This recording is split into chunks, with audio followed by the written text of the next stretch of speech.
last update of the year.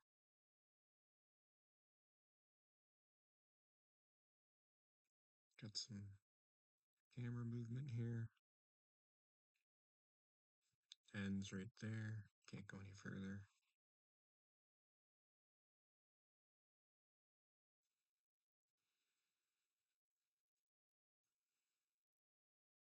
And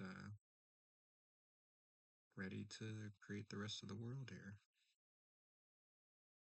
Now this um, camera logic actually took longer than I thought it would. Full transparency, I learned how to code my very first entry into coding. Look at that autoplay. What the? It was just like auto click there. How did I do that? Can I just highlight it? Yeah, okay. If I highlight it, she'll just keep walking. There you go. Cheat code. Um, I learned how to entry code using RPG Maker, and that's where I get these assets from for now.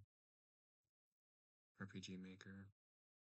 And then after that, I followed Sean Spalding on YouTube and a lot of the game logic, like that has to do with cameras and stuff. Um, his code really helped because like moving around and all that, or like pure like RPG stuff. Uh, if you learn the basics of JavaScript, you could do that. Like moving the character like left and right. That's CSS stuff.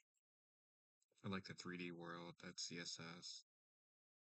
But like the actual or like stats and all that, that's JavaScript. For like arrays for inventory. The camera is something that would like I had to like really I really struggled with, and even when I was learning Game Maker, I struggled with that too, even though it's fairly simple.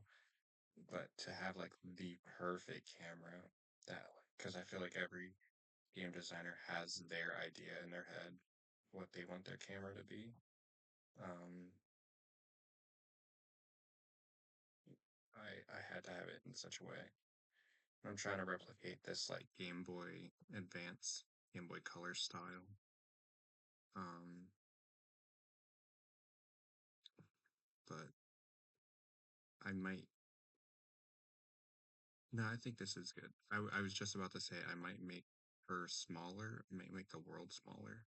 But for these portions of the game that you're walking from one side to another, I think this size is good because I don't want the animations to get lost. But on the world map, it would be smaller. Everything would be smaller so you could see more. And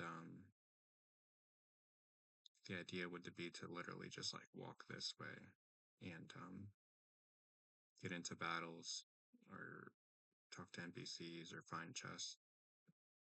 Um, I gotta put something here so it just isn't like an invisible wall. Maybe I'll just, put like trees here, and if I refresh this, um, this is like her tent that she sleeps in. But I put it like a little bit in front of her instead of just putting her like, let's say the game starts and you're just like in front of the tent. That would make sense.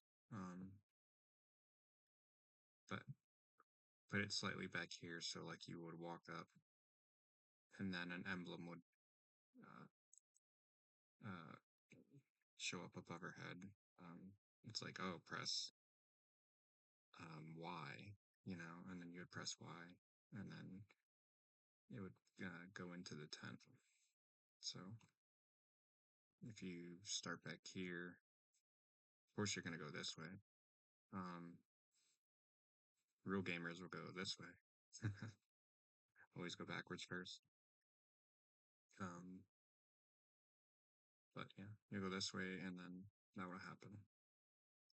I'm probably gonna use Game Maker facets until I have more time because my winter break's almost done. Um, because like this is more my style. Game Maker style is a little bit more like pixel realist. Like this tent, um, if I made it bigger, you would see that it's a lot more pixelated. But since it's smaller, it looks. They have really good sprite designs, but it's not like the design that I'm going for.